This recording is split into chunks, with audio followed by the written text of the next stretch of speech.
up, everybody? Here we are back at the sink. Got some moderately damp penguins. Gonna dry them off, put them over on the side. I was gonna dry the stone off for the shot, but they're made out of rubber. They're okay. Plus, they're penguins. They like water. Anyway, so what do we got? We got this thing, this monster blade, right? Artrazor Capitaine, I think is the style. Yeah, that's it. It's etched over there. Yuri Kravchenko.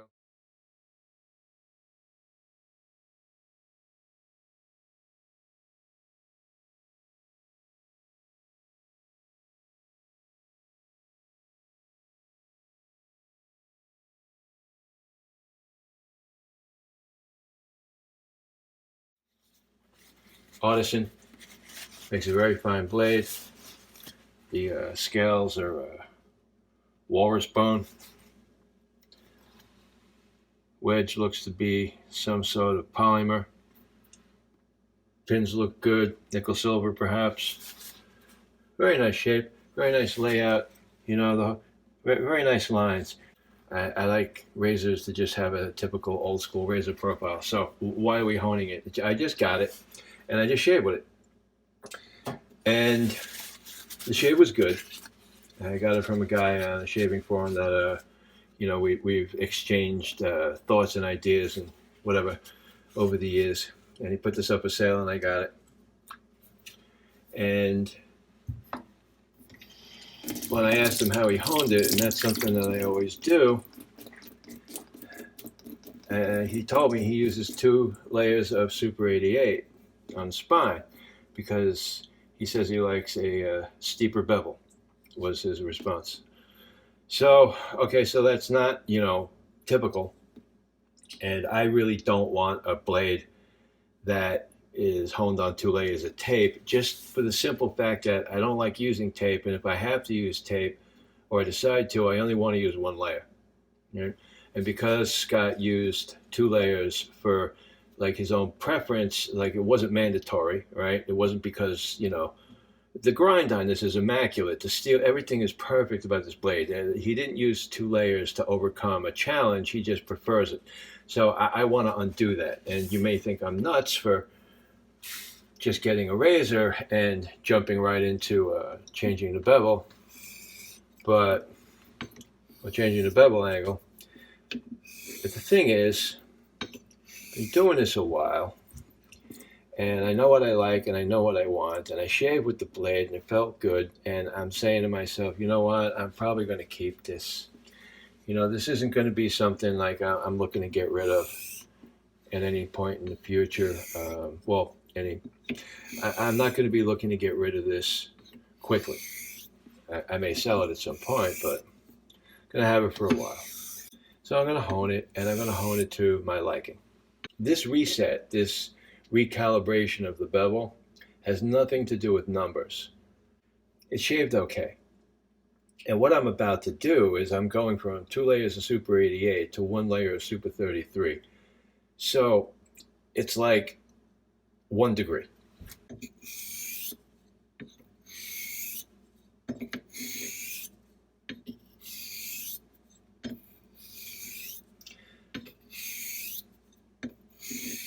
So we got a Shapton 1.5K. I got it on my sink bridge.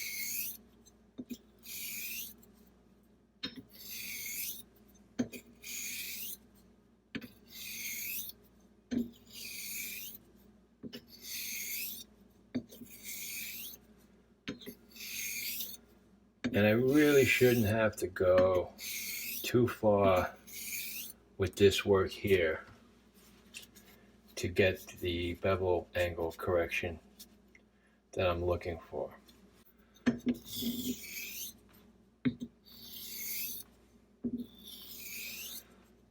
This gentleman who made this razor, Yuri Kravchenko, forgive me if I pronounced his name wrong. That guy knows his stuff. I don't know anything about his work past having seen a bunch of his blades in Shave of the Day photos. I have not studied. I don't know if the steel is forged, if he's just doing stock. I don't know what he's doing. All right.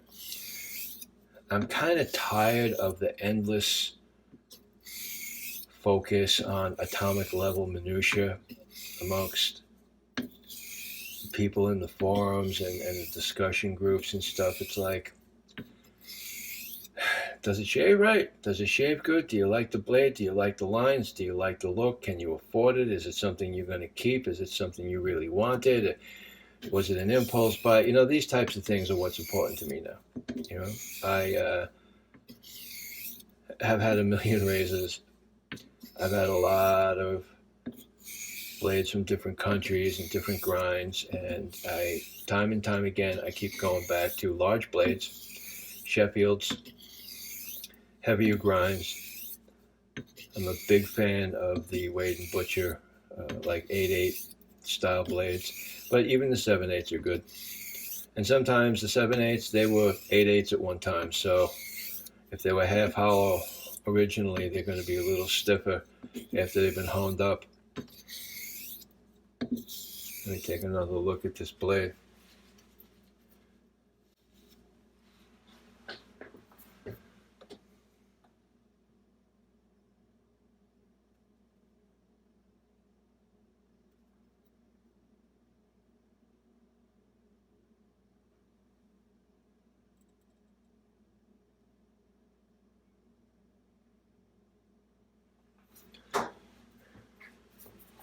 It's a little more stubborn than I thought or expected, but it's like 80% done already, you know. And there was just a discussion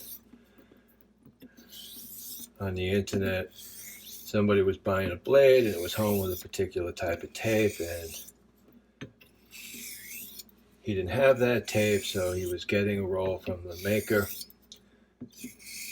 And it's not available here in the States, and the blade is made overseas. And that's a really cool move for the maker to provide that, so the guy has the same tape. And my addition to the thread is, you know, somebody looking in thinking, oh my God, is that what I'm going to have to do? No, it's not what you have to do. Okay, it's something you can do. It's a decision. It's a choice. Sometimes it works out. Sometimes it doesn't. In that particular case, everything was like Gucci. But, you know, resetting a bevel, holding on 2 layers to 1 layer or holding on one type of tape to another, is really not a lot of work. Right? There's not a lot of wear to the edge. You're not taking a tremendous amount of steel off.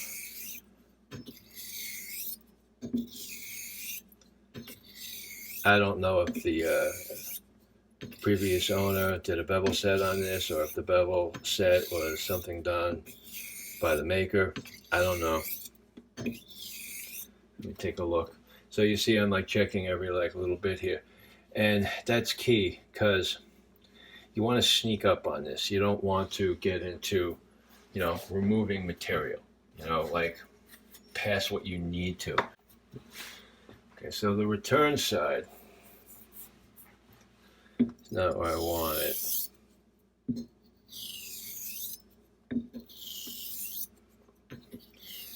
And the nice part about doing this is it's really easy to see, because the finished edge has a very high polish. So it stands out against the striations from the lower grit stone that I'm using here to reset the bevel. It's really easy to see when the bevel has actually been reset. And after I get a visual confirmation, both sides, I don't see any of that high polish peeking out, then I will go a little bit further. Difficulty is you're working on a polished blade, so the feedback is a little different. It's not like you have a very rough blade and you're going to set a bevel on a 1.5K and you're looking for the smoothness to come up. It's like a little bit of a change in the itinerary. So I'm very inclined to use a good bit of visual feedback, if you want to call it that. Feedback is not just vibrations, it's audible. You can hear it, you can see it, you can feel it. Let's take another look here. Still needs a little bit on the return. This would go faster for me if I wasn't doing it on camera and I didn't have lights and a camera on an arm hanging over the sink next to my sink bridge. I would be going a little bit faster. Plus, it's my first time honing this. Like I said, I just got it. I literally just got it. It came today. I was tracking it and I held off shaving. I had a work from home day, so I didn't have to shave to head into work, so I was able to do that, and I was just waiting for this to come, and then I shaved with it, and I got a really good shave. Scott does a good job honing, maintaining his blades. He's very skilled.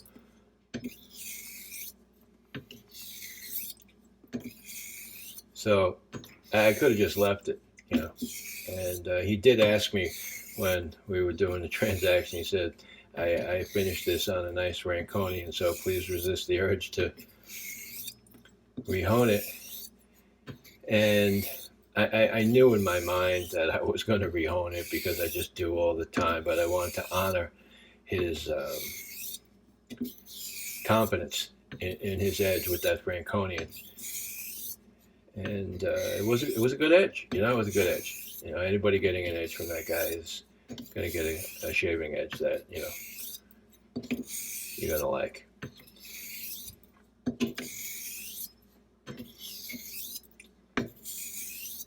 I could have left it. I could have kept using it and then done this like later on, but you know, I have this like OCD thing, and I got this like Vulcan brain, and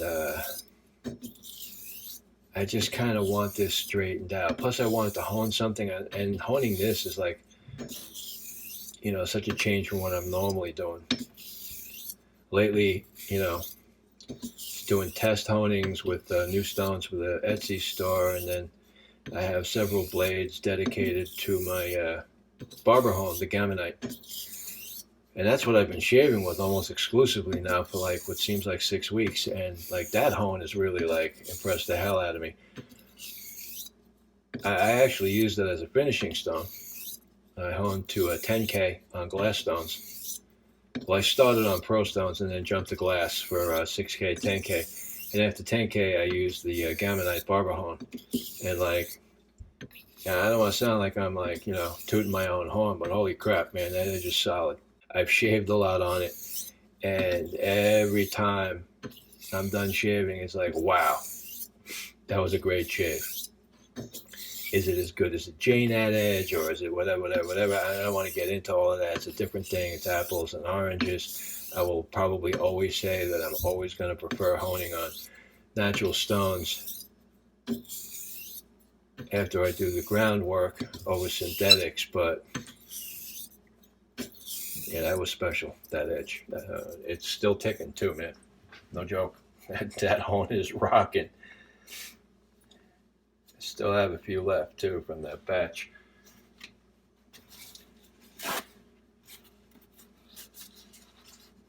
Contemplating like maybe making some more because interest seems really high and feedback on it has been really good. You know, feedback from people buying it. You know, I tell you, this guy Kravchenko, he knows what he's doing, man.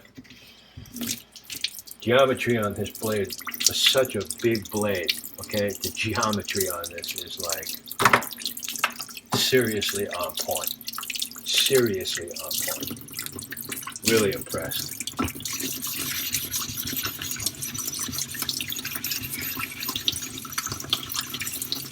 It's funny too because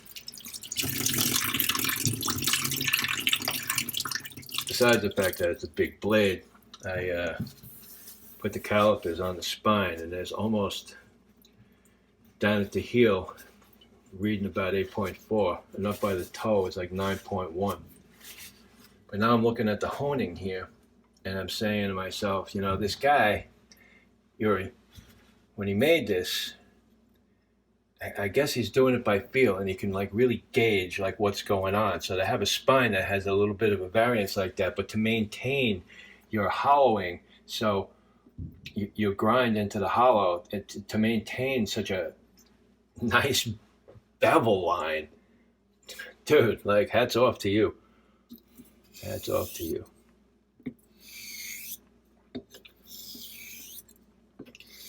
That's a guy who knows his stuff. And you look at the old Sheffield blades, and they're all over the freaking place.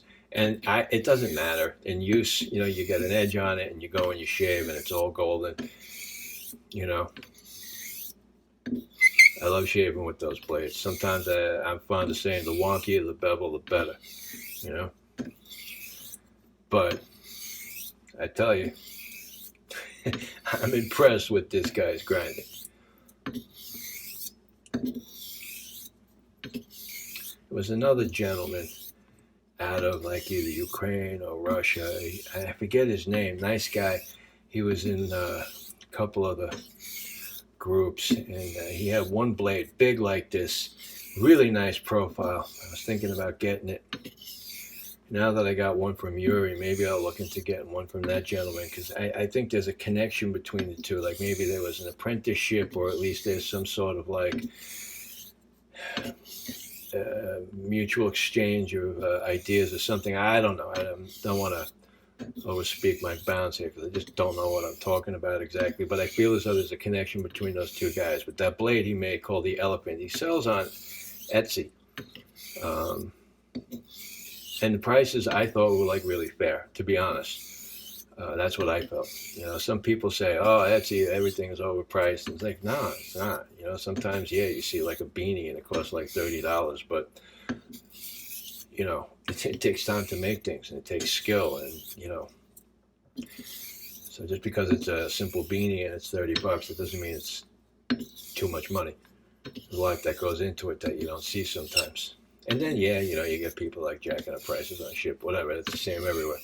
But anyway, this guy's blades, that Elephant especially, man, that's pretty profile.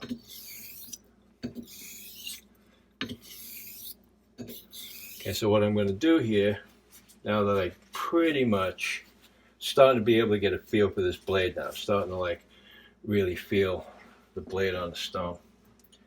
I'm going to pull the tape, and I'm going to put another layer on. This is what I'm using, Super 33. You can probably see in there on the liner spool thing.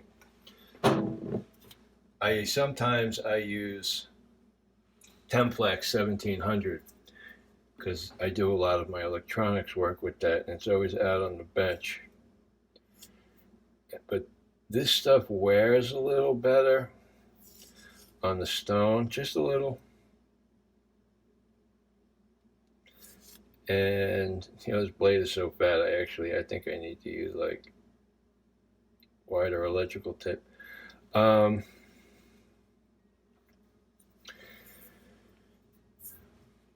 So I think the Super 33 wears a little better than the Templex, but 6 1/2 dozen the other. According to 3M specs, they're both the same thickness in use. After putting a micrometer caliper on blades with the two different tapes, I can say that that's true. But sometimes I think it's supposed to be 7 mil. I think sometimes it reads a little bit more. I did a little work to my sink bridge, and I think I have a little bit more work to do.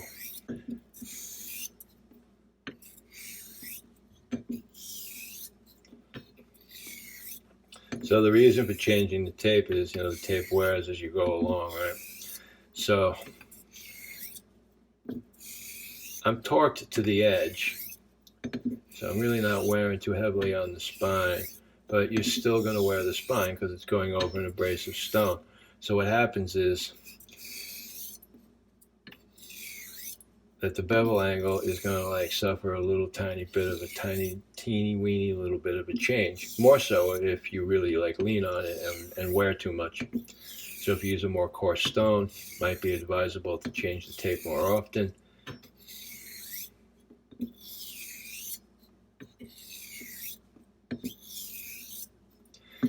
And you probably see I'm rolling the stroke. You probably figure that's because the blade has a smile and that's an accurate read on the situation.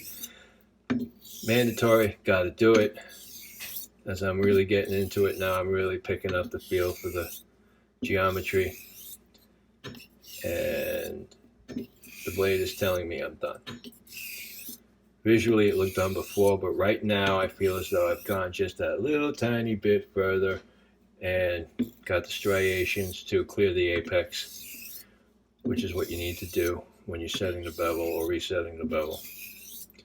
People looking at the polish on the side. People worried about mirror polish on the bevel. Just looking at the side of the bevel doesn't tell you the condition of the edge on the apex. And the thing that matters is the apex, because that's the thing that cuts, and that's the part that is going to give you your edge or not. So the polish might be on the bevel, might be part of your story, but it doesn't necessarily mean that it's all of the story. And me, personally, I don't get too caught up in it because I've seen full polish blades, and I'm talking like, what you might want to call like level 8 mirror polish blades that shave like crap. And I've seen blades come off of cuticules and look like they've been in a train wreck. You shave wonderfully. So I don't get too caught up in all of that. But yeah, this is done. All right, so that's it. That's the bevel correction, bevel angle correction, the bevel reset, whatever you want to call it. That's all the work. Whatever time we've been on camera, if I wasn't on camera, it would probably be like literally a third of that, all right? No talking, full focus, and all that groovy stuff. Anyway, so that's it. Shorty, listen, it's about having fun, having a great time, enjoying your shaves. Do your holiday thing. Merry Christmas, Happy Hanukkah, I don't know, Happy Festivus or whatever it is you're celebrating. And if you're not celebrating anything, whatever, just have a great weekend. Get your blades out, get your stones wet, get in there, grind, make some good edges, get some good shaves in, keep it fun, have a great time, and until next time, take care. Talk to you soon.